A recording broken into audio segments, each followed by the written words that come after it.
시청자 여러분 안녕하십니까, 김세화입니다. 우리나라 치매 환자는 현재 70만 명이 넘습니다만 6, 7년 정도 지나면 100만 명에 이를 정도로 빠르게 증가하고 있습니다. 이런 가운데 문재인 정부는 치매 국가 책임제를 추진하겠다고 밝혔습니다. 시사톡톡, 오늘은 치매 관리 시스템의 문제점을 살펴보고 치매 국가 책임제의 성공 조건은 무엇인지 토론하는 시간을 마련했습니다. 잠시 뒤에 뵙겠습니다.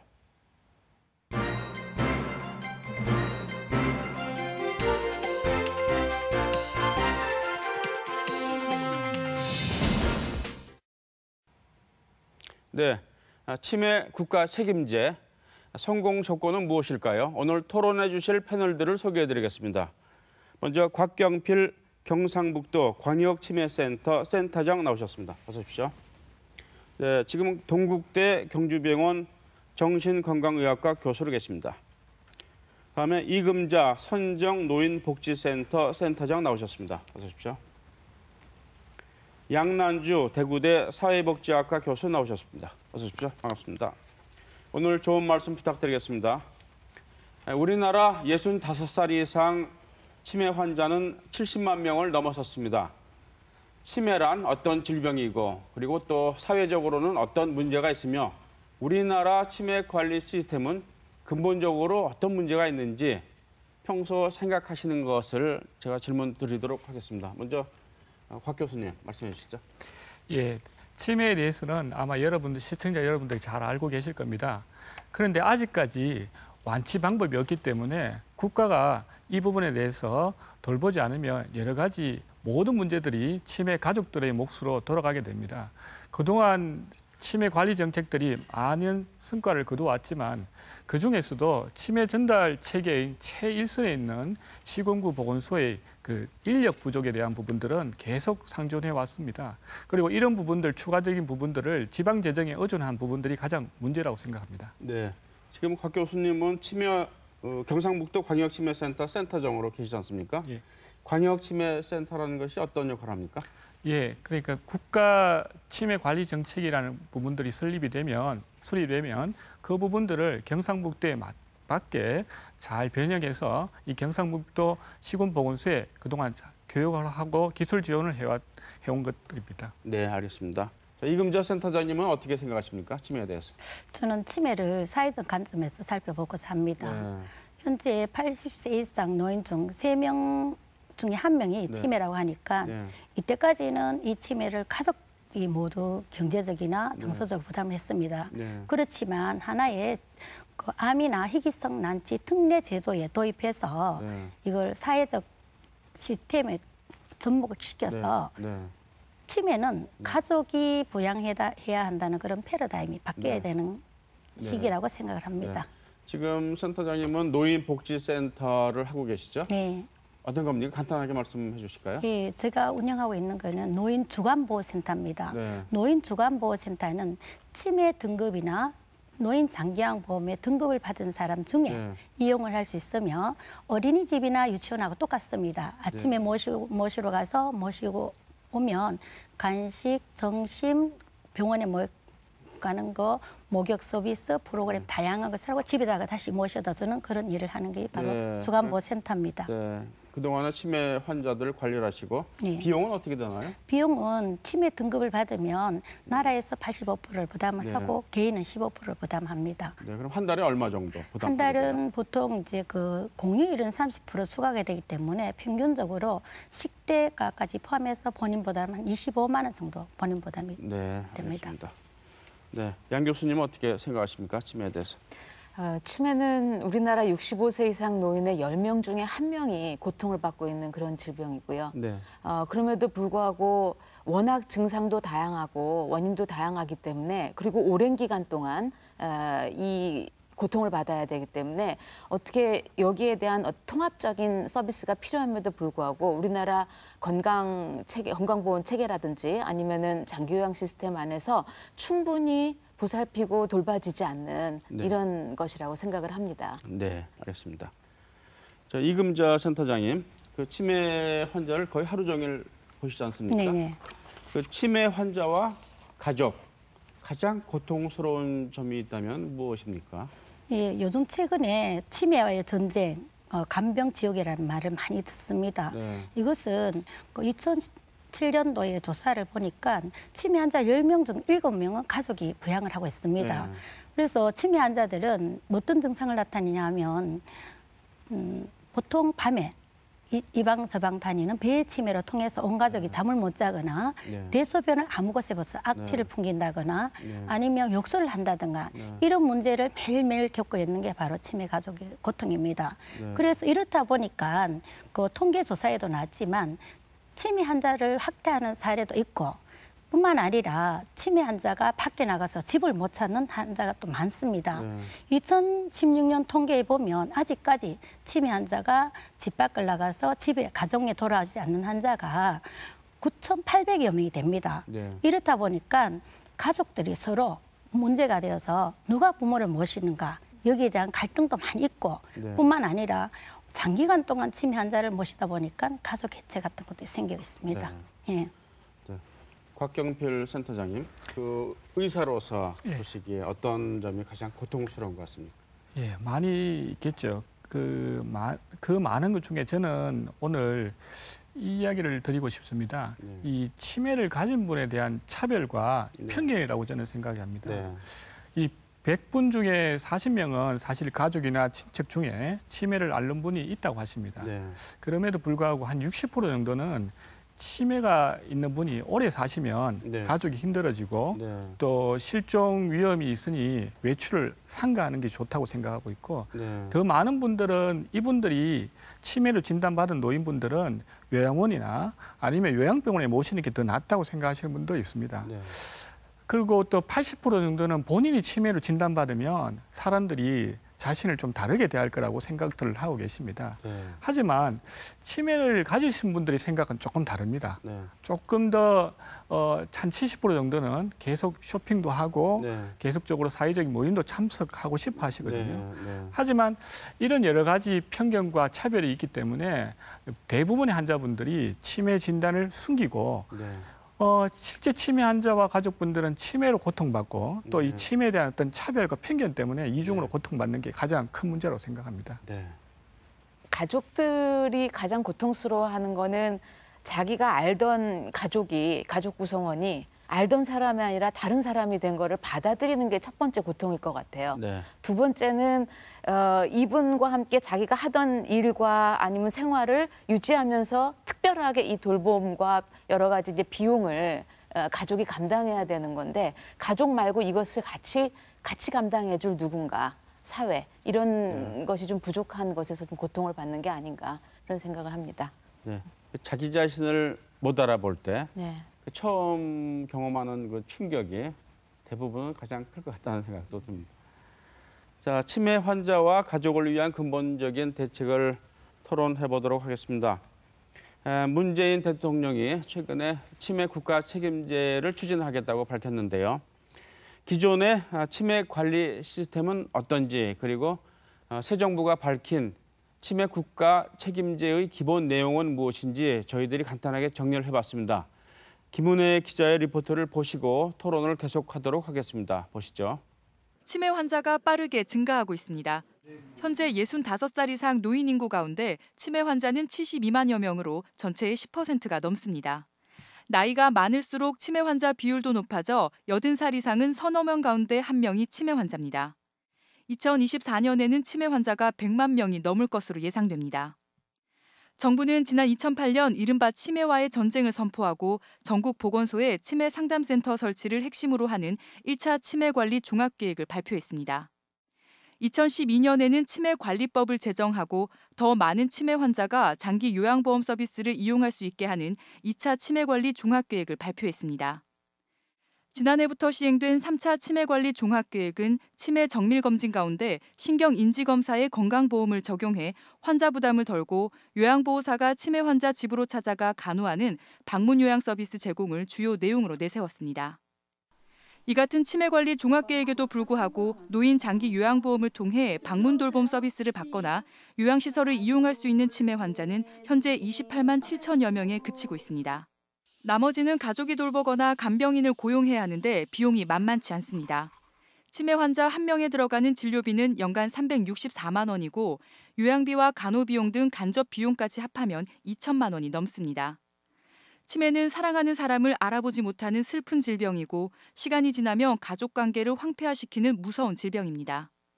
치매 환자 가운데 70% 정도, 그러니까 약 50만 명 정도는 가족이 돌보고 있습니다. 문재인 대통령은 최근 치매 국가 책임제 시행을 약속했습니다. 이 치매 환자 모두가 다 요양 등급을 받을 수 있도록 그 등급을 대폭 확대하는 것이 꼭 필요하다고 봅니다. 구체적인 계획이 마련되면 내년부터 시행될 것으로 보입니다. 치매 국가 책임제를 위해서 정부는 광역치매센터 외에 수도권에 집중된 지역 치매 지원센터를 현재 47개에서 250개 정도로 늘리기로 했습니다. 전체 요양시설 가운데 5%에 불과한 국공립 치매 요양소를 확대하기로 했습니다. 치매 안심병원을 설립하고 노인 장기 요양보험 본인 부담 상한제를 도입하며 치매 의료비의 90%를 건강보험으로 적용하기로 했습니다. 치매를 국가가 책임질 수만 있다면 환자나 가족은 삶의 질을 높일 수 있습니다. 하지만 치매 국가 책임제를 시행하기 위해서는 세부적인 계획들이 구체적으로 마련돼야 합니다. 재원 문제도 쉽지 않습니다. 치매 국가 책임제 정책 수립과 정착을 위해서는 많은 지혜가 필요해 보입니다. 시사톡톡 김은혜입니다. 네, 리포터 잘 보셨습니까? 치매 국가 책임제의 기본 구상이 나왔는데요. 양난주 교수님, 어떻게 평가하십니까?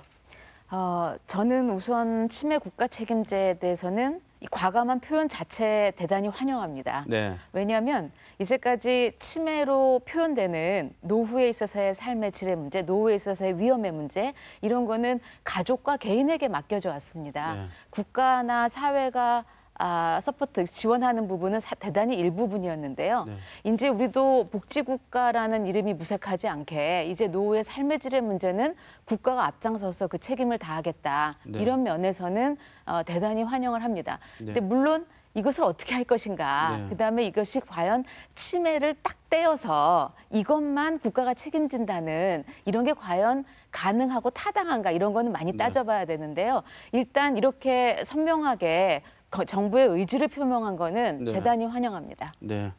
지금 광역치매센터를 운영하시는 곽 센터장님께서는 어떻게 보셨습니까? 예, 저도 역시 이번 치매 국가 책임제라는 말이 그 기존의 치매 관리 종합계획과 네. 그 목표나 방향에서 크게 벗어나지 않고 일치하는 부분이 있습니다. 네. 하지만 그동안 예산 부분이라든지 이런 여러 가지 현실들 때문에 네. 제대로 추진 못했던 분들이 이번 치매 국가 그 책임제라는 이름 하에 좀 힘있게 실리고 또 이런 정책들이 더 강화되는 것들을 기대해 봅니다. 네. 사실 이런 그 추세들이 세계보건기구에서도 이런 치매 정책이 항상 보건 어떤 정책에서 상위로 할 수 있도록 권장하고 있습니다. 그런 부분에서는 이번 조치가 이 국민들에게 이 치매라는 심각성을 좀 제대로 알렸고 또 이런 어떤 그 여러 보건 사업 중에서도 이 상향 조치돼서 그런 부분에서 좀 더 탄력을 받고 치매에 대한 어떤 같이 고민할 수 있는 좋은 계기가 됐다고 생각하고 있습니다. 네.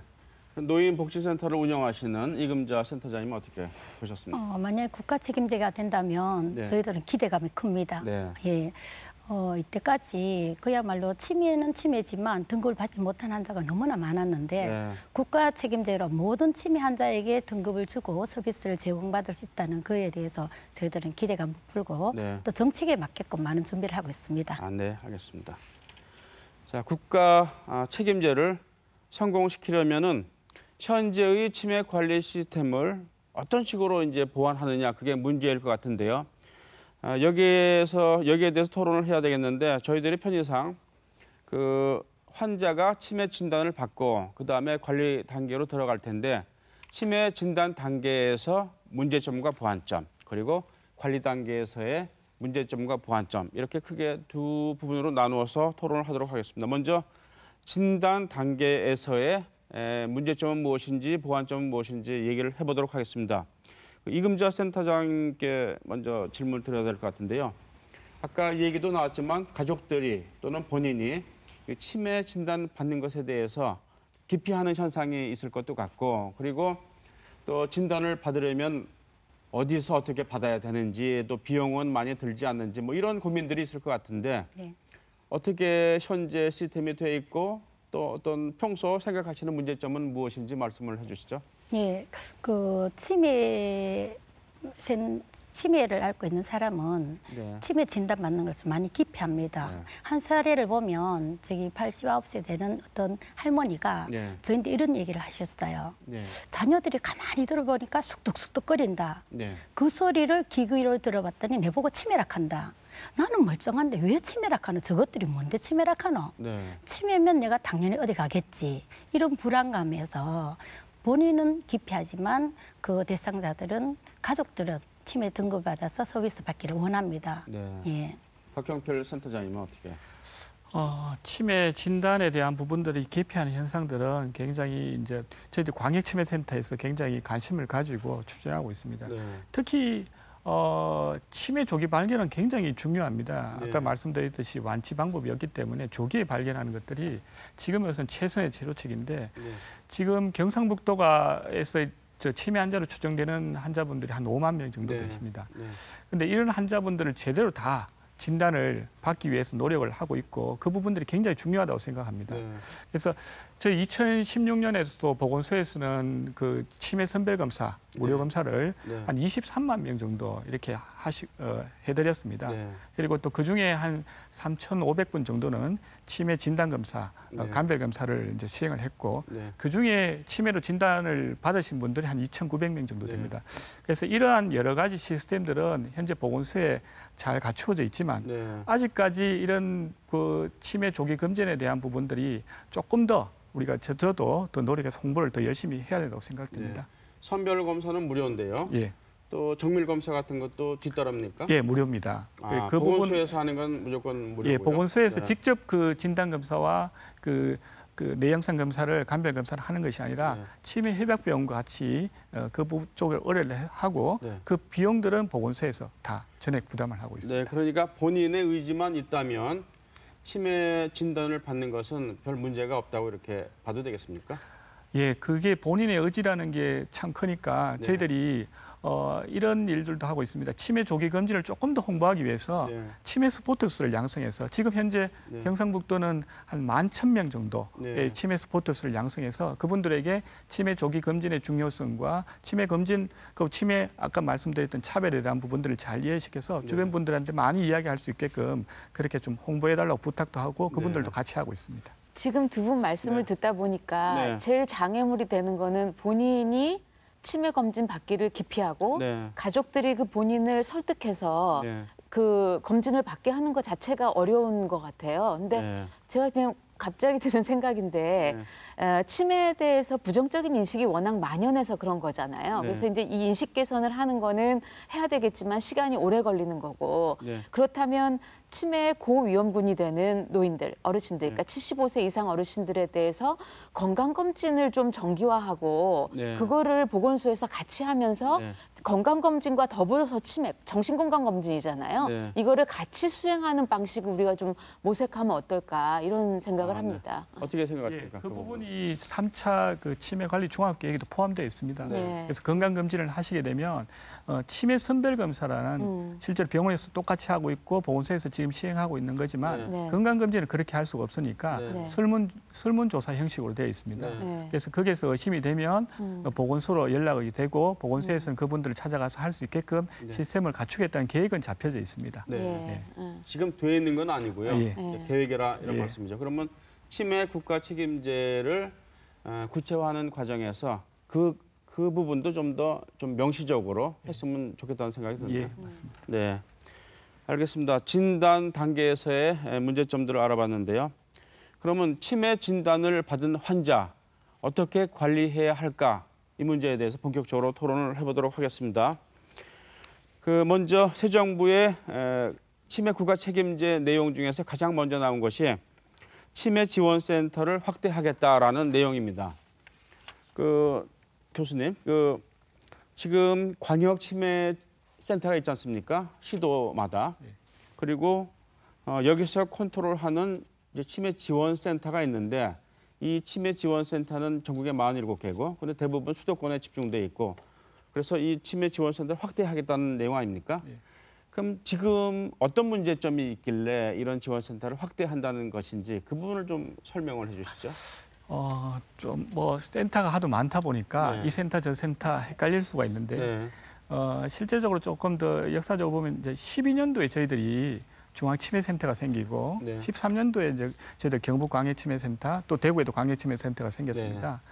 그렇게 되면서 실제적으로 그 하부 역할에 아까 말씀드린 보건소에 지금 치매 지원센터나 이런 부분이 설립이 돼야 되는데 네. 그런 부분에 대한 부분들은 계획으로만 남아 있고 네. 재원 부분에 있어서 여전히 조금 의문점이 있어서 좀 남아 있었던 부분입니다. 네. 그래서 그런 부분에서 지방 재정에 전적으로 지원을 받다 보니까 네. 실제 이제 수도권에 좀 네. 편중돼 있던 부분들이 있었는데.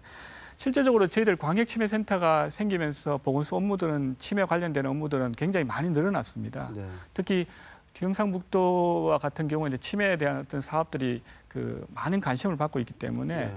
실제로 지금 한 350개 정도의 그 경로당, 네. 그 우리 주 2회 그 인지 프로그램을 하는 부분, 네. 우리 마을 예쁜 치매 쉼터라는 사업도 있고 네. 또 치매 친환경을 조성하기 위해서 그 치매 보던 마을 가꾸기도 있습니다. 네. 이런 모든 사업들을 해나가는 부분들이 보건소 치매 상담센터의 네. 보건소 업무 그 근무 인력들입니다. 네. 그동안 지금 경북 같은 경우에는 기존에 보건 업무를 보시는 분들이 견임을 하고 계시고 네. 여러 다른 보건소의 다른 업무들을 보셔야 되는 분들이 그때그때 다 충원을 해서 네. 하고 있었던 점입니다. 네. 그래서 실제적으로는 굉장히 무리가 있고 또 어찌 보면 개인의 어떤 사명감으로 버텨왔던 건데 네. 요번에 어떤 이런 치매 지원센터가 생김으로 해서 어떤 네. 그런 조금 숨통이 트이지 않을까 네. 저는 기대하고 있습니다. 네. 그러니까 보건소가 담당했던 일부 치매 관리 그 기능을 치매 지원센터로 독립시키면서 좀 더 본격적으로 치매 관리를 하겠다. 뭐 이렇게 이해를 하면 그렇게 되겠습니까? 앞으로 이제 네, 인력이나 하겠다는 얘기죠? 인력 보충이나 이런 부분들을 네. 하시겠다는 말씀이시죠. 기능과 인력을 보충해서 각 군마다 예. 또 구마다 지원센터를 만들겠다 이런 말인데 양 교수님 이런 계획에 대해서 어떻게 평가를 하시고 또 어떻게 보십니까? 일단 지역사회에서 치매에 대응할 수 있는 거점이 생긴다는 면에서는 환영을 하는데요. 네. 제가 우리나라 사회복지나 노인복지 관련된 서비스 제공기관들이 어떤 식으로 확대돼 왔는가를 네. 돌이켜보면 네. 이제 마냥 환영만 하고 있을 수만은 없는 겁니다. 네. 그러니까 왜냐하면 지금 우리나라에서 사회복지 서비스나 어떤 사회 서비스를 확대시키는 방식이 그 서비스에 관련된 기관을 전국적으로 쫙 설립하는 거 네. 이런 방식입니다. 네. 기관 하나하나가 얼만큼의 전문성을 가지고 얼만큼의 권한을 가지고 네. 얼만큼 내실 있게 프로그램을 하고 역할이 뭔가 이게 명확하지가 않고 하다 보니까 지역사회 노인복지 서비스를 제공하는 기관만 해도 장기요양 기관들을 다 배제를 하더라도요. 노인복지관, 종합사회복지관, 네.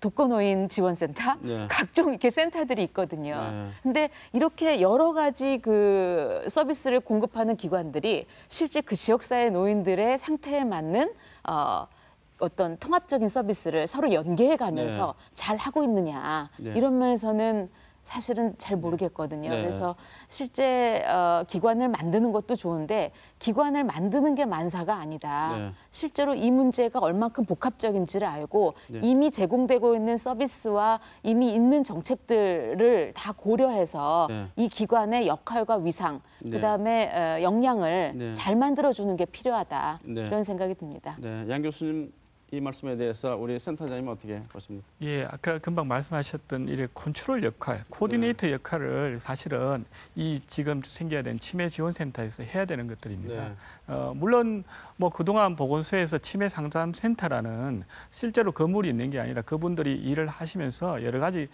조금씩 이렇게 그 부분들이 안 돼 왔던 부분들이죠. 네. 그래서 이런 부분들이 앞으로 조금 더 이 코디네이터 역할을 해서 치매 단계별로 서비스들을 이렇게 알려드리고 하는 부분들이 아마 돼야 될 거고 그런 부분에서 앞으로 잘 될 수 있도록 우리가 이제 같이 봐야 되겠죠. 네. 예. 자, 광역치매센터에서 컨트롤하는 이제 각 지역 치매 지원센터가 늘어나고 거기에서 치매 환자 이제 선별을 하고 또 그다음에 어떻게 관리해야 된다라고 이제 도움을 줄 거 아닙니까? 그래서 도움을 받으신 환자들이 가는 곳이 병원일 수도 있고 요양병원일 수도 있고 그리고 또 많은 분들이 우리 이금자 센터장님께서 하시는 노인복지센터에 이제 가시게 될 것 같은데 주간도 있고 24시간도 있을 수가 있겠죠. 그러면은 이 노인복지센터의 입장에서 볼 때 그 어떤 시설이 어떤 점이 보강해야 될까요? 지금 이제 치매 지원센터가 많이 늘어난다고 하는데 요양보호시설도 지금 국공립 전환도 뭐 일부 추진한다고 그러는데 요양보호시설 입장에서는 어떤 점이 보강돼야 된다고 보십니까?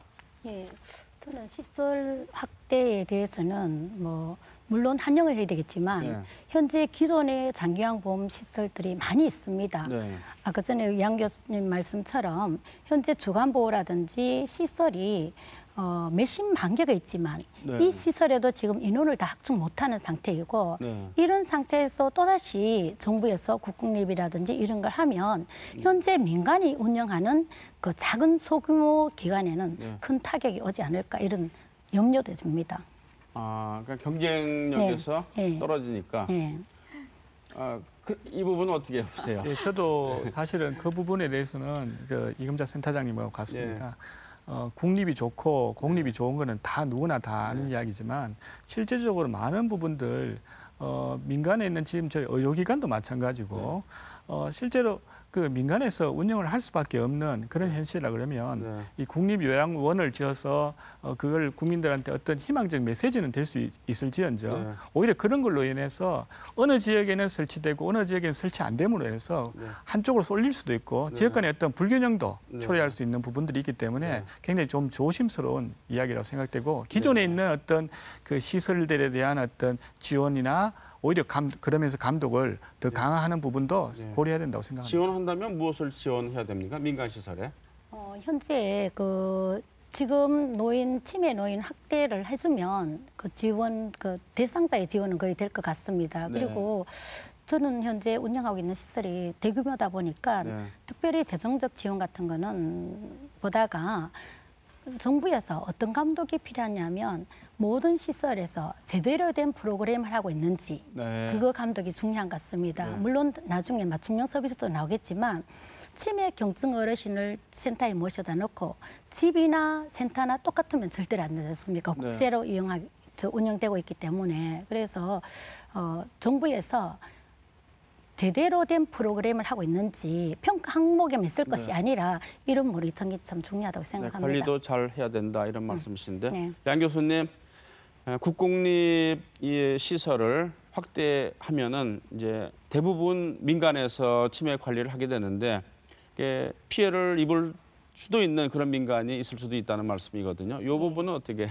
저는 이제 앞에 말씀하신 두 분하고 좀 의견이 다릅니다. 그러니까 왜냐하면 우리나라의 사회복지가 민간에 의존해가지고 발전해온 게 이제 우리의 고질적인 역사인데요. 이게 우리나라 사회복지 서비스의 질, 그다음에 사회복지에 있어서의 공적 책무성, 그 안에서의 인권 문제 이런 것이 계속 이슈로 만들게 하는 원인 중에 하나가 되었습니다. 어떤 민간 시설은 사명감 있는 분이 굉장히 잘할 수가 있어요. 근데 어떤 민간 시설은 자기 개인 사업처럼 쉽게 들어와서 쉽게 없어져 버립니다. 실제로 폐업률이 재가센터 폐업률이 굉장히 높잖아요. 그렇기 때문에 저는 우리나라에서 어느 분야건 아동 분야건 노인 분야건 장애인 분야건 국가가 나서서 국공립시설을 확충한다라고 하는 거는 대단히 바람직하다고 생각합니다. 지금 노인 장기요양 서비스 같은 경우 시설 서비스와 재가 서비스를 합쳐서 거의 80% 육박하는 시설을 민간 중에서도 개인이 담당하고 있습니다. 이렇기 때문에 저 공적인 책무성이라든지 그다음에 자본의 크기, 실제로 이제 재원 부분 이런 부분들이 굉장히 약한 거거든요. 그래서 이제 인력에 있어서의 문제라든지 이런 게 늘 나오고 그러는데 저는 늦었지만 그렇게 해서 장기요양 9년을 왔지만 이제라도 책무성을 얘기하고 국공립 인프라를 확충하겠다고 하는 부분은 대단히 환영해야 될 부분이라는 생각이 들고요. 아까 이제 지역적 균형성, 불균형을 얘기하셨는데요. 오히려 국가가 나서서 해야만이 지역적으로 균형 있는 발전을 저는 보장할 수 있다는 생각이 듭니다. 우리의 모든 시설이 민간이 알아서 자기가 원하는 지역에 세울 수 있게 돼 있습니다. 그래서 소위 얘기하면 장사가 안 되는 지역에는 병원도 없고 서비스 시설도 없는 겁니다. 그런 곳에 국공립 시설을 만들어야 좋겠군요. 되는 거죠. 그리고 네. 이미 민간에 맡겨져 있는 모든 시설을 국공립 시설이 제대로 자기가 직접 해보면서 제대로 된 수가와 제대로 된 서비스 수준과 이런 부분들을 검증하면서 정책에 반영할 수 있는 이런 게 돼야 된다는 생각이 듭니다. 네, 그러니까 환자의 시각에서 환자를 위한 시설 그리고 환자를 위한 관리 감독 이것은 필요하다. 뭐 이렇게 결론을 내리고 그다음 주제로 넘어갔으면 합니다. 이금자 센터장님, 그 시설에도 인력들이 있지 않습니까? 그 사회복지사 또 요양보호사입니까? 뭐 이런 자격증도 갖고 계실 테고요. 이런 인력들이 치매 환자를 잘 보고 있습니까? 네. 직접 질문을 드려서 죄송한데. 예, 저는 잘 보고 있다고 생각을 합니다. 네. 예. 필요한 그 전문성 교육이라든가 어떻게 합니까? 예, 지금 현재 가장 요양보호사에 관련된 문제는 치매 환자는 계속 늘어나고 있습니다. 저희 시설 같은 경우에도 KMMS 검사한 결과 노인성 질환 치매가 거의 대부분을 차지하고 있습니다. 네. 그렇지만 치매 특별 등급 교육을 받으려면 요양보호사가 60시간이 필요합니다. 네. 그러면 예를 들어서 주간보호의 정원이 7명인 기관은 요양보호사 1명밖에 없습니다. 네. 이 1명을 60시간을 입소하면 그 공백 기간을 과연 누구가 채울까? 네. 이런 여러 가지 네. 문제가 있습니다. 네. 그래서 이거는 시설만의 문제가 아니라 요양보호사도 같이 함께 고민해야 될 문제인 것 같고요. 네. 그러면 제가 어떤 하나의 보완점을 한다면 네. 요양보호사 자격증을 딸 때 네. 그 안에 치매 특별 등급을 포함시키면 네. 이중적으로 요양보호사 교육과 치매 교육 따로 받지 않아도 네. 되지 않을까 하는 그런 보완점이 있습니다. 알겠습니다. 곽 교수님, 요양보호사도 그렇지만 지원센터도 늘리고 국공립 요양보호시설을 늘리면은 그만큼 인력도 늘려야 되는데 그 인력을 어떻게 이제 또 훈련시킬 것인가 굉장히 중요한 문제 같은데 이 부분에 대해서 말씀을 해주시죠. 한편으로 설레이는 부분이기도 합니다. 네. 왜냐하면 저희들 광역치매센터의 그 여러 가지 기능들이 있지만 그 중에서 네. 교육의 기능들이 가장 컸습니다. 네. 근데 그동안은 이제 사업들이 이제 보건소에 이렇게 치중되어 있고 그 부분들에 이제 지원을 이렇게 한다고 실제 교육 부분들이 조금 보건소 위주로 제한되어 있었는데 이번에 이제 어쨌든 치매 지원 센터가 생기면 새로운 인력들이 한 센터마다 20명씩 이렇게 충원이 된다고 하니 그분들에 대한 어떤 교육들 네. 굉장히 꼭 필요한 거고 네. 다양한 교육들이 돼야 될 거라고 생각이 네. 되고요. 또 사실은 저희들 광역치매센터에서 지금 우리 이금자 센터장님처럼 이 요양시설에 있는 분들에 대한 어떤 프로그램이라든지 이런 부분들로 사실은 앞으로 저희들이 좀 더 제 기능을 지금 치매지원센터가 생기면서 광역치매센터가 또 다른 제자를 찾을 때 아마 그런 부분에 대한 교육들은 기대하셔도 좋을 것 같습니다. 네. 양 교수님 어떻게 보십니까? 전문 인력 수급 문제. 우리나라 요양보호사 선생님들은 진짜 일선에서 고생하시는 건 맞는데요. 네. 저는 이제 그 정책을 연구하는 사람으로서 네. 굉장히 안타깝습니다. 국제 비교를 해보면은. 네. 우리나라 요양보호사는 사실은 급하게 짧은 시간에 대거 양성된 면이 있거든요. 네. 240시간 교육을 하고 그 교육은 민간기관에 맡겨놨어요. 그렇기 때문에 그 교육만 이수하면 자격증 100만 개를 줘버린 이런 네. 결과가 우리나라 요양보호사 양성에 단기간에 양성한 문제점이었고 네. 저는 이 부분은 현재 요양보호사들의 근로조건 처우 문제에 더하기 그다음에 서비스의 질로 지금 결과하고 있는 게 아닌가 이런 생각이 듭니다. 네. 지금이라도 좀 늦지 않았다는 생각이 드는 게요. 요양보호사 교육을 스웨덴 4년 하고 네. 독일 3년 하거든요. 네. 이렇게까지는 안 바랍니다. 네. 이렇게까지는 안 바라도 공신력 있는 기관에서 책임 있게 사실 돌봄과 간호와 의료와 이 경계선에 있거든요. 많은 그 돌봄 요양보호사 선생님이 하시는 일들이요. 그렇기 네. 때문에 더 많은 교육을 받고 더 많이 아는 분일수록 더 좋은 서비스가 나오게 돼 있습니다. 그래서 네. 이 부분들은 급하게 어떻게 인력을 양성할 건가, 급하게 어떻게 시설을 만들 건가, 좀 정부가 그렇게 고민을 안 하고요. 네. 차분차분 제대로 된 사람들이 준비됐을 때 센터를 세우고 서비스를 수행하고 좀 그렇게 갔으면 하는 바람이 듭니다. 네. 한 가지만 더 예. 여쭤볼게요. 예, 그 요양보호사 훈련도 중요한데 네, 또 이분들이 제대로 일을 하려면 예, 대우 문제도 그렇죠. 따라오잖아요. 예, 예. 네. 지금 현재 이 대우 시스템은 어떻게 보십니까? 아주 안 좋죠. 네. 아주 안 좋고 그다음에 저는 지금 이제 근본적인 원인은 임금이 낮을 수밖에 없는 거는 수가 안에서 줘야 되거든요. 수가 안에서 줘야 되는 거고 수가가 전체적으로 나가는데 임금을 결정하는 사람은 각 센터장님들이에요. 그렇기 때문에 실제로 이 요양보호사 선생님들은 어디에 속했느냐에 따라 가지고 이게 달라질 수가 있는 거고요. 제가 서비스 같은 경우는 또 일하는 시간이 돌아다니면서 이제 일하시기 때문에 그 시간이 자기가 이용자를 많이 확보를 못하면은 시간이 적어가지고 또 적은 임금을 받게 되는 이런 거예요. 저는 이렇게 계속 시장 논리에 맡겨두면은 이분들 이 35만 명의 이 중요한 일들을 하시는 이분들이 끊임없이 불안정한 노동에 시달리고 불안해서 제대로 된 서비스를 할 수 없는 이런 지경에 나온다라는 생각이 들고요. 요양보호사 임금 체계하고 적정한 이 임금, 그다음에 적정한 노동시간 이 부분들이 좀 통합적으로 좀 고민될 필요가 있지 않은가 하는 생각이 듭니다. 그래서 일각에서 나오고 있는 월급제 요양보호사라든지 그다음에 요양보호사 단일임금제라든지 이런 부분들도 우리가 한번 과감하게 고민해봐야 될 필요가 있지 않을까 이런 생각이 듭니다. 수가 안에서만 나오는 이런 시스템을 바꿔야 될 필요는 없을까요? 수가 안에서만 나오는 이런 시스템을 바꾸려면은요, 실제로 서비스를 본인이 구매할 수 있는 서비스를 하게 해서 이제 자부담이 늘어나는 이런 게 되는데요. 두 가지 문제를 야기하게 됩니다. 하나는 그러면은 노인의 구매력에 따라서 노인의 소득 수준에 따라 가지고 본인이 노후에 처하게 된 어떤 건강상의 위험의 불평등이 다시 결과하게 된다는 문제가 하나가 있고요. 그다음에 또 하나는 현재 우리나라 노인 빈곤율 OECD 1위잖아요. 48%의 노인이 중위소득의 50% 이하인데 노인들이 과연 구매력이 있을까? 이런 두 가지 문제가 우려로 제기됩니다. 이금자 센터장님 이 부분 어떻게 보세요? 저는 그 현재 올 2017년 6월부터 이때까지 이제 박미양 교수님 말씀하셨듯이 그 요양원에 속해 있는 그 케어 전담, 사회복지라든지 요양보호사라든지 간호조무사에 관련된 인력을 원장을 잘만 내면 많이 받고 이렇게 했습니다. 그렇지만 6월부터는 그 시스템이 완전 묶여졌습니다.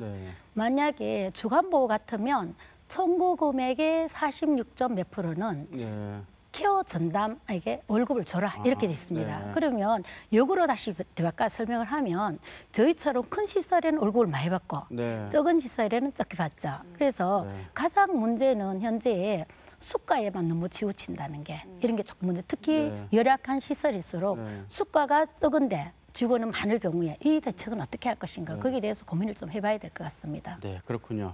자, 시설과 인력 방금 말씀하신 문제점들을 이제 보완해야 될 필요가 있습니다. 자, 한 걸음 더 나가서요. 환자 그리고 가족이 부담하는 이제 뭐라고요? 돈요, 치료비, 관리비 이것도 이제 가장 큰 문제 중에 하나인 것 같은데 치매 국가 책임제의 기본 구상 안에는 노인 장기 요양보험 본인 부담 상한제 그리고 치매 의료비 90% 건강보험으로 충당 그리고 치매 등급 판정 완화 뭐 이런 안들이 나와 있습니다. 이걸 좀 정리를 양 교수님께서 해주시죠. 어떤 식으로 이거를 뭐 잘 이렇게 계획을 수립해야 되는지 또 이 보완해야 될 점은 없는지 또 이런 거를 하게 되면 어떤 문제점들이 있을지 종합적으로 좀 말씀을 해주시죠. 이 문제 방향, 본인 부담 부분을 갖다가 낮추겠다는 건 또 제가 또 환영을 하죠. 환영을 하는데요. 근데 이 문제는 실제로 이 치매 진단을 받은 노인들에 대한 문제만도 아니고요. 건강보험, 우리나라 건강보험, 의료 서비스에서의 본인 부담의 완화 문제, 더하기 장기요양 서비스에서의 본인 부담금의 완화 문제, 또 이 본인 부담의 완화 더하기 또 적정 서비스를 받고자 하는 걸 어떻게 보장할 건가, 이 문제와 저는 같이 논의할 필요가 있다는 생각이 듭니다. 그래서 전반적으로 우리나라 지금 건강보험도 보장성 강화를 현재 새 정부가 이제 표방하고 있거든요. 이 문제와 같이 이제 발맞추면서 이 본인 부담 완화라는 문제가 돼야 되는데요. 하나 이제 고민해봐야 될 부분이 건강보험 급여 서비스에 한해서만 본인 부담금을 내거든요. 근데 그것만 완화하면 안 되죠. 건강보험에는 비급여라는 부분이 있잖아요. 네, 네. 그래서 실제로 아까 그 2천만 원, 원 2천만 원 정도 재원이, 그러니까 돈이 든다, 비용이 든다, 이제 이런 통계가 나왔었는데 그 중에 보면은 이제 의료비 부분이 이제 많이 차지하고 있거든요. 네. 비급여 검사라든지 네. 이런 부분들도 있는데 꼭 이 문제만이 아니라 전체적으로 비급여 부분들을 얼만큼 우리가 이제 건강보험 안에서 보장하는 이런 서비스로 전환시킬 것인가 네. 이런 큰 그림 안에서 좀 됐으면 좋겠다는 네. 생각이 듭니다. 네. 곽 센터장님, 이 부분은 어떻게 보십니까? 아까 실제적으로 이제 치매 의료비가 이 90%를 이제 본인 부담이 이제 10%로 준다는 부분들은 굉장히 환영할 법합니다. 환영해야 될 것 같습니다. 이 4대 중증 질환처럼 저희들 그 조현병과 같은 그 정신 질환들도 그 전에 이렇게 지원받지 못했을 경우에는 중간에 치료를 조현병 치료, 그러니까 정신분열병이라고 하죠.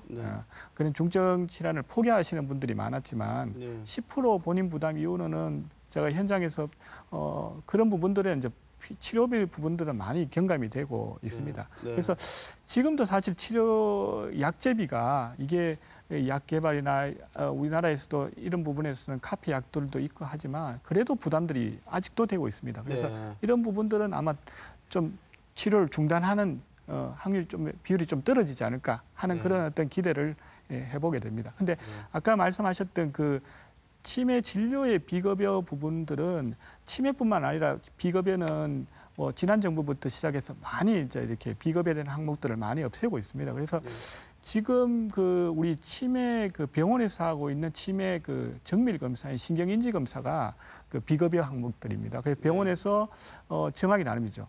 어떤 병원은 10만 원, 어떤 병원은 100만 원까지 다양하게 있는데 그런 부분들을 지금 원래 이제 올해 내로 이렇게 정리가 된다는 게 원래 원 계획이니까 그 부분도 앞으로 지켜볼 일입니다. 네, 이게 보완해야 될 부분들이 많은 것 같은데요.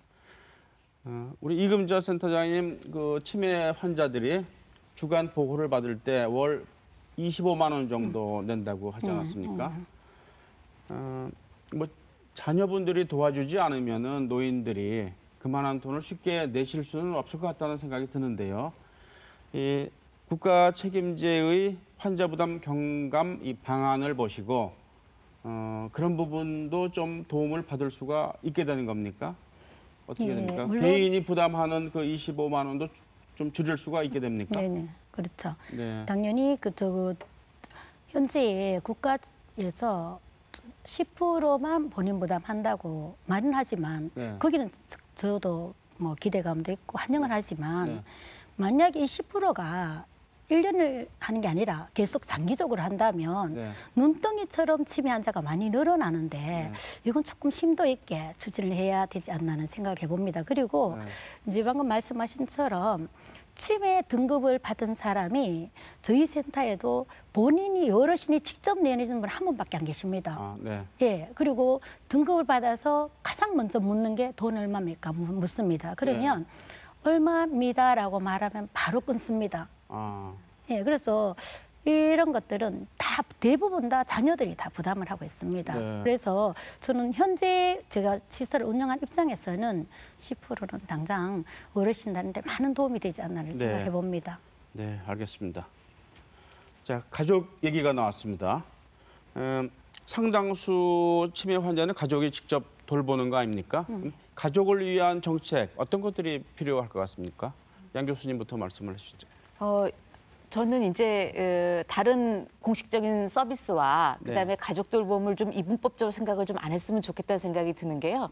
가족한테 가장 필요한 것이 가장 도움이 되는 게 바로 장기요양 서비스 같은 거였습니다. 그래서 이제 그거 외에 왜냐하면 우리 재가 서비스를 받으면 주간보호센터도 낮 시간에만 이렇게 하고 있고 그다음에 방문요양 같은 경우는 하루 3시간 정도 봐주고 이런 게 있거든요.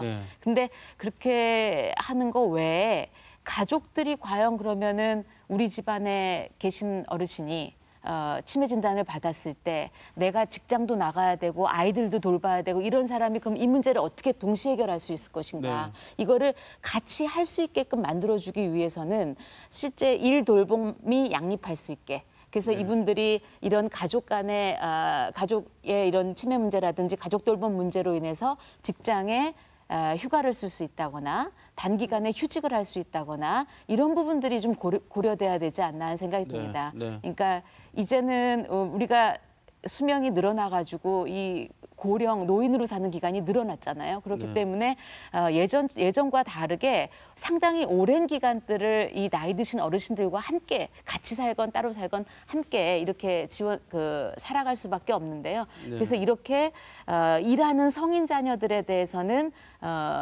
근로 조건 자체에서 이런 제도가 좀 바뀌어야 될 필요가 있다는 생각이 하나 들고요. 그다음에 더 중요한 거는 그런데 사실은 이렇게 자녀들과 같이 못 사는 어르신들이 훨씬 많습니다. 지금 70% 가까이가 독거 아니면 부부 노인 가구잖아요. 부부 가구인데 그렇다면 이런 분들이 과연 치매에 걸렸다, 치매 진단을 받았다, 혹은 받고 싶다 이랬을 때 누구에게 도움을 요청할 건가? 이 부분에 대해서가 이제 아까 제가 얘기한 대로 뭔가 사회 서비스가 다양한 종류별로 많이 지역에는 있지만 이 부분들에 있어서 딱 책임을 져주는 포인트, 그다음에 이거를 통합적으로 누군가가 책임 있게 이끌어서 이렇게 안내해주는 코디네이팅 역할을 하는 부분이 우리 전달 체계에 빠져 있는 이게 좀 문제가 되는데요. 지금 정부에서 공적 전달 체계 강화를 위해서 이제 읍면동 허브 사업이라든지 그래서 실제 이제 주민센터에 있는 공무원들이 직접 찾아가는 서비스 이런 부분들을 하거든요. 이 문제도 같이 연관해서 우리가 좀 고민을 해야 되지 않을까 이런 생각이 듭니다. 자녀에게도 돌볼 수 있는 시간을 주어야 하지만 너무 어려우니까 어떤 코디네이터가 필요하다. 이금자 선생님 어떻게 보십니까? 저희들은 2016년부터 그 가족이 해외여행을 가거나 어때 갈 때 그 바우처 제도가 돼 있습니다. 방문 바우처 6일간을 1년에 한 번 사용할 수 있거든요.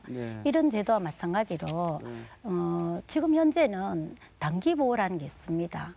저희들이 주간 보호를 이용하거나 방문 요양을 이용하다가 가족이 너무 지친다, 어디를 가야 되겠다면 그 어르신이 15일 동안 보호할 수 있는 그런 서비스 체계가 있습니다. 있는데 보통 사람들은 잘 모르지만 내막적으로 보면 노인 장기요양 보험도 아주 체계적으로 구체화되어 있지만 현실이 너무나 보급이 잘 안 돼 있는 것 같아요. 저는 가장 아쉬운 게 2008년도부터 노인 장기요양 보험이 도입되어서 현재 9년, 10년이 되어서 이게 사회보험이에요.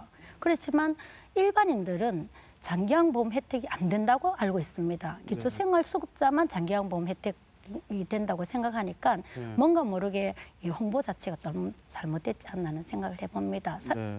장기요양보험 기간에도 다양한 시스템이 지금 있습니다. 주간보호 시설에 오시는 분은 그래도 약간 경증이라고 볼 수가 있는 거죠. 그보다 더 중증인 환자들은 어떻게? 저희들은 이제 그 주간보호 있다가 중증 환자가 되면 제가 주간보호에 다니다가 시설에 가고 싶다고 시설에 못 갑니다. 국민건강보험으로부터 제가 시설 급여라는 등급 판정을 받아야 됩니다. 그런 판정을 받은 사람은 병원에 가거나 아니면 요양시설에 이제 저희들은 이렇게 연결을 시켜줍니다. 그리고 저희들이 주간보호를 하지만 보통은 8시간을 이용합니다. 그렇지만 이제 방금 그 교수님처럼 집에 무슨 행사가 있다, 제사가 있다 이럴 때는 저희들이 의무적으로 밤 10시까지 봐주도록 돼 있습니다. 그래서 저희들은 특별한 경우에는 이제 그 당직을 정해서 밤 10시까지 봐주고 어떤 분은 새벽에 나가 있다면 저희들이 새벽에 또 나가서 하루에 12시간을 보호하는 그런 체계도 있습니다. 한 가지만 더 여쭤보겠습니다. 주간 보호 시설에도 못 가고 그리고 요양병원 같은 더 중증 환자를 돌볼 수 있는 기관에도 입소할 수도 없고 그럼 가족이 돌봐야 하는데 그 굉장히 어려울 것 같지 않습니까? 이제 배우자가 있으면 또 모르겠는데 배우자가 없을 경우에는 자식들이 돌봐야 되고 자식들은 직장에 가야 되는데 휴가를 주더라도 뭐 6개월, 1년은 못 줄 거 아닙니까? 그런 부분이 가장 문제가 될 것 같은데 어떻게 해야 되나요? 그런 경우에는 이제 일단은 요 병원도 교수님 계시지만 저희들은 병원에 의뢰를 합니다. 그렇다고 해서 이분이 중증 환자라고 해서 병원에서 안 받아주는 그런 예는 저는 거의 못 봤습니다.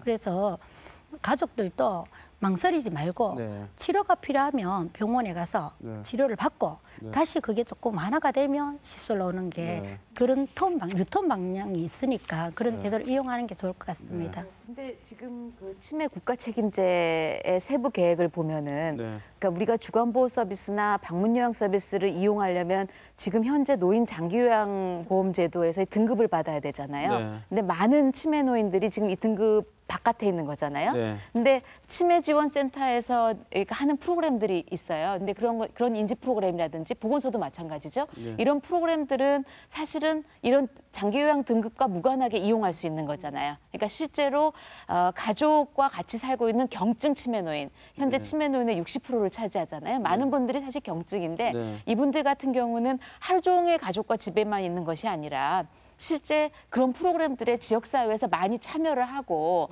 그래서 누구 한 가족이면 가족, 시설이면 시설에게 전담되는 게 아니라 그분이 살아오시던 대로 살면서 이런 프로그램들을 이용을 하고 또 공표하신 거에 의하면은 치매 노인 모두가 서비스를 받게 그 장기 요양 서비스를 확대하겠다 이렇게 하시니까 더 많은 재가 서비스 이용자들이 늘어나고 등급을 확대해 주신다면은 그렇게 또 집에 방문하시는 분들도 있고 이러면서 뭔가 이걸 종합적으로 지원을 받아서 삶을 꾸려나가는 그걸 지향해야 되지 않을까 하는 생각이 듭니다. 그래서 저희들이 뭐 치매 국가 책임제라는 거 이전에 저희들이 이미 경상북도는 뭐 고령사회에 들어갔고 초고령사회를 앞두고 있으니까 실제 금방 그 양난주 교수님께서 말씀하셨던 그 재가 그 경증 환자가 오늘 사실 저는 한 가지 좀 두려운 게 있습니다. 오늘 자꾸 뭐 어려운 이야기에 수급을 어떻게 하고 요양을 어떻게 하면 더 오히려 치매 진단을 받지 않을까 하는 제 걱정도 되는데 실제 많은 환자분들은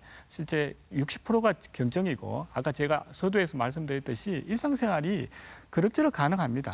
조금 일시적으로 조금 더 배회하실 수도 있고 또 길을 가는데 혼돈도 될 수 있지만 우리가 그런 부분들을 좀 배려할 수 있는 사회를 만들자는 게 치매 스포트 쓰고 한데 금방 말씀드렸듯이 그런 어떤 우리 마을 예쁜 치매 쉼터라는 그 우리 경로당에 아까 제가 말씀드린 한 400개까지 늘려봤습니다. 그래서 그 우리 마을 예쁜 치매 쉼터는 그 말씀 그대로 이제 그 지역에서 버스 타지 않고 지하철 타지 않고 걸어서 갈 수 있는 곳이니까 언제든지 찾아오고 또 내가 인지 기능이 좋았을 때도 찾아왔던 부분들이니까 그런 부분들을 인지 강화를 해보고 교육을 시켜보니까 오히려 그런 부분에서 이분들이 그 치매 환자분들을 좀 주위에서 도와주는 그런 그 모습도 봤고요. 그래서 오히려 좀 이렇게 아까 말씀드렸던 그 가족이 없는 이런 부분들은 이 주민이 어느 정도 치매의 그 사회적 가족이 되는 게 중요하지 않나. 그래서 그런 부분들이 조금 더 늘리고 그래 되면 아까 말씀드린 지금 요양 그 시설에 대한 어떤 홍보라든지 이런 수요가 옳은 수요가 좀 올라오지 않을까 이런 기대를 해봅니다. 이른바 치매 국가 책임제가 본격 시행된다면은 가장 필요한 것은 이제 재원이 아니겠습니까? 양난주 교수님. 재원 문제가 이게 쉽지는 않습니다. 우리 이제 복지 재원에 따른 여러 가지 이제 갈등도 일어나고 뭐 이견도 많은데 가장 큰 문제일 것 같은데 어떻게 보세요? 저는 더 이상 우리가 사회복지를 위해서 세금을 더 내고 보험료를 더 내는 걸 미루면 안 된다고 생각이 듭니다. 그런 증세 없이 어떤 사회복지 서비스를 더 바라고 더 좋은 의료 혜택을 바라고 그거는 모순적이라는 생각이 듭니다. 그래서 우리는 사실 뭐 스웨덴도 부러워하고 독일도 부러워하고 이러는데요. 다들 아시다시피 이제는 국민들이 다 외웠을 것 같아요. OECD GDP 대비 사회복지 지출의 절반밖에 안 된다는 거, 우리나라가. 이 절반밖에 안 되는 거를 상위는 아니야 평균까지는 올려야 되지 않느냐 이런 생각이 들고요. 경제력은 이미 평균 이상 아닙니까? 그렇기 때문에 경제력에 걸맞게 이런 사회적인 보장 시스템들을 강화하는데 재원을 투입하는 것을 저는 두려워하지 말아야 된다는 생각이 듭니다. 그래서 이런 거죠.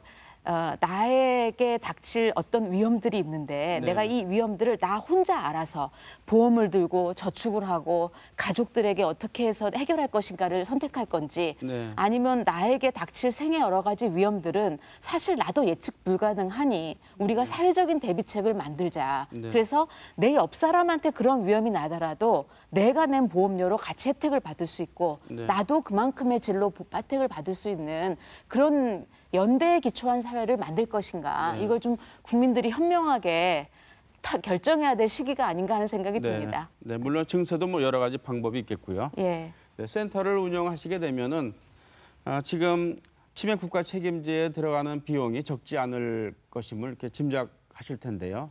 네, 어떻게 예상하고 느끼고 계십니까? 그 재원 마련 부분들은 아마 정부에서 많이 고민을 하고 그동안에 이런 부분들 때문에 조금 그 계획이 수립 계획보다 조금 더 지연되고 했던 부분이 있습니다. 네. 그래서 저는 저 개인적인 생각에는 이런 어떤 정세라든지 이런 데 대한 재원 투입에 대한 부분들은 이 국민적 합의가 좀 있어야 된다고 생각합니다. 네. 그런 부분에서는 사실 이 치매에 대한 부분들만 오늘 국한돼서 이야기하는 거니까 그래서 치매에 대한 어떤 교육들도 네. 이 치매에 대한 이해들도 실제 외국도 마찬가지지만 이 어린 아이들부터 조금씩 교육시켜서 이런 어떤 아까 말씀드린 연대의식을 또 어떤 조금 더 성숙된 시민의식을 만들어가는 그런 것들이 참 먼저 바탕이 되고 그런 어떤 국민적 합의가 되면 아마 그런 부분들에 대한 어떤 이론들이 좀 줄어들지 않을까 하는 생각을 해봅니다. 네, 이금자 센터장님, 예. 증세 얘기도 나오고 있는데요. 예, 저도 마찬가지로 어차피 복지 국가가 되려면 그 세금을 내는 게 당연합니다. 남의 나라를 부러워할 게 아니라 내가 정당하게 복지의 국가를 만들려면 세금을 내고 이렇게 하는 건 당연하지만 현재 정부에서 추진하는 거는 저는 조금은 염려스럽습니다. 왜냐하면 갑자기 200 몇십 개 뭐를 만들고 국공립을 만들고 이런 예산들은 물론 국민적인 합의가 있어야 되겠지만 이게 야당이 지금 반대를 하기 때문에 제대로 될지 그것도 의문이고요. 저 개인적인 생각은 현재 민간이 운영하고 있는 기관들이 많이 있는데 여기에 이 민간 기관을 더 활용을 하면 이 비용 부담이라든지 재원이 조금은 절약되지 않을까 하는 그런 생각을 해봅니다. 네, 알겠습니다. 지금 치매 같은 경우에는 사람마다 그 질병의 양상이 뭐 다르지 않습니까? 그래서 나오는 얘기가 치매에 한해서는 맞춤형 서비스가 필요하다는 그런 주장들을 뭐 여러 군데서 많이 읽었는데요. 우리 곽 교수님 이 부분은 어떻게 보십니까? 굉장히 중요한 부분입니다.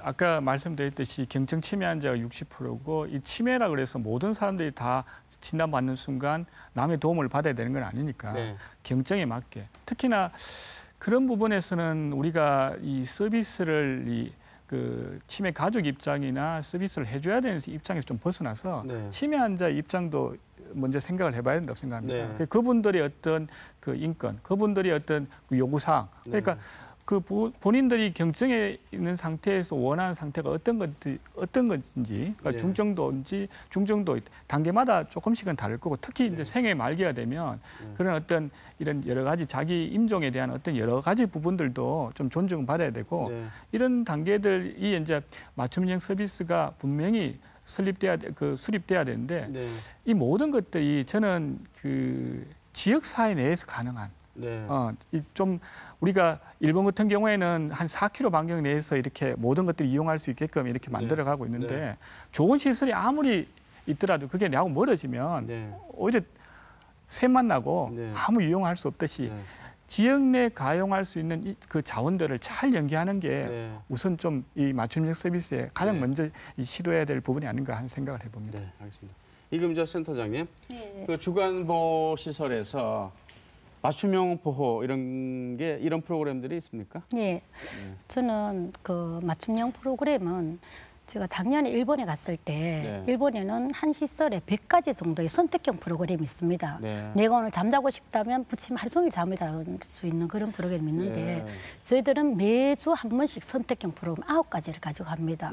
시장 보겠다, 옥상에 가서 커피를 마시겠다, 뭐 게이트볼을 하겠다 이런 선택형 프로그램을 줘서 본인이 선택을 할 수 있도록 하고 그뿐만 아니라 일상생활, 치매는 이제 방금 교수님도 말씀하셨지만 항상 치매가 아닙니다.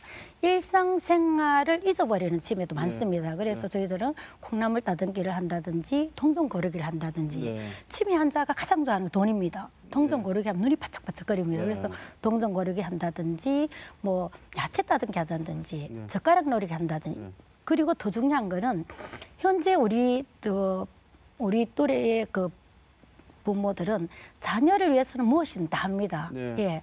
그래서 자녀들에게 했던 음물놀이 같은 거는 네. 치매 환자들에게 너무나 맞는 맞춤형 서비스입니다. 네. 한 예를 들면 제가 그 보았던 어떤 어르신은 아주 멀리서 옵니다. 이분은 배에 치매가 너무 심하고 잠시라도 가만히 못 앉아 있었어요. 네. 그래서 저는 음물을 가지고 구슬끼기를 했더니 네. 구슬끼기를 하면서 보상강을 줬습니다. 구슬을 다 끼면 이분에게 돈을 준다든지 칭찬을 한다든지 이렇게 격려를 했더니 그분이 차츰차츰 2달, 3개월 만에 앉아있는 자세를 보는 걸 봤습니다. 네. 그리고 배 치매 같은 경우에는 무조건 문을 열고 밖으로 나가려고 하지 않습니까? 이럴 경우에는 여자분이면 모시고 가서 함께 할까요? 하고 눈을 마주보면서 같이 눈 맞춤을 하면서 이야기를 하는 다양한 프로그램이 바로 저는 맞춤형 서비스라고 생각합니다. 네, 알겠습니다. 지금 맞춤형 서비스의 중요성 강조되고 있는데 우리나라 맞춤형 서비스의 지금 실태는 어떻고 그리고 또 어떻게 이제 이 부분을 보완해야 될지 좀 정리를 해주시죠. 맞춤형 서비스는 제가 이제 아까 말씀드렸듯이 서비스 공급 방식이 전부 민간에 맡겨져 있기 때문에 이게 센터장님의 주관 아래 서비스들이 개발이 되는 거죠. 그다음에 또 이제 광역치매센터가 있으면 또 그 센터에서 또 개발을 하고 이런 식인데요.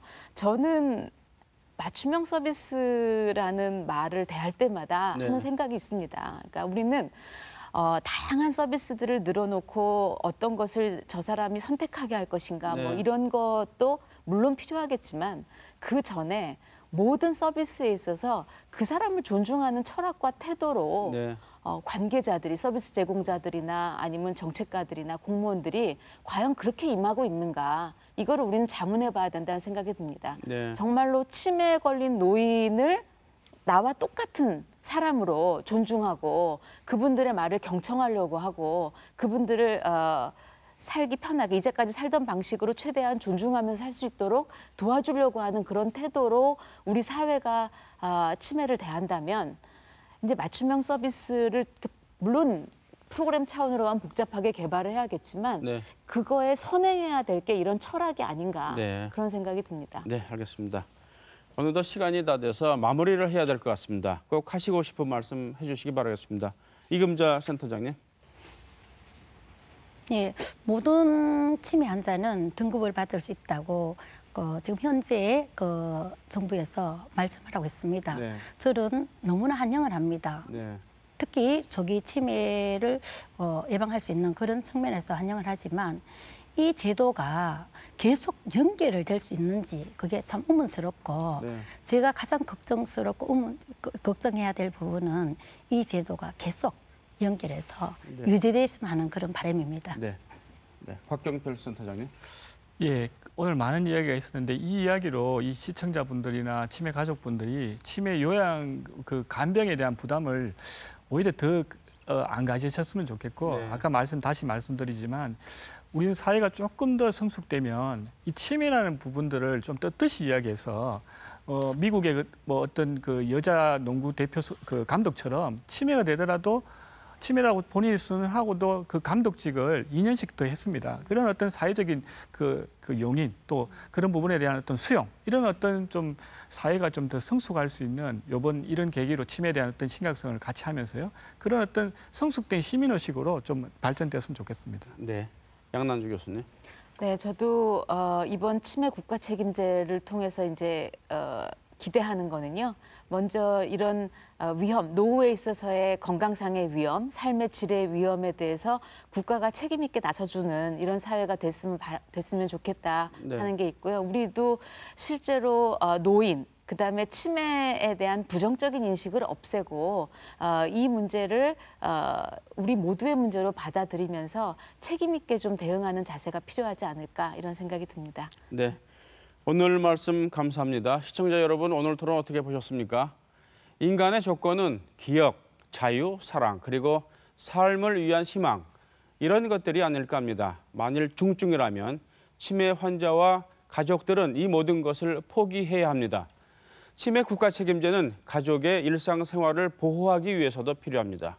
시설과 인력, 시스템, 이를 위한 재원 마련 등 해결해야 할 과제가 적지 않은 만큼 충분한 논의, 치밀한 준비가 필요할 것 같습니다.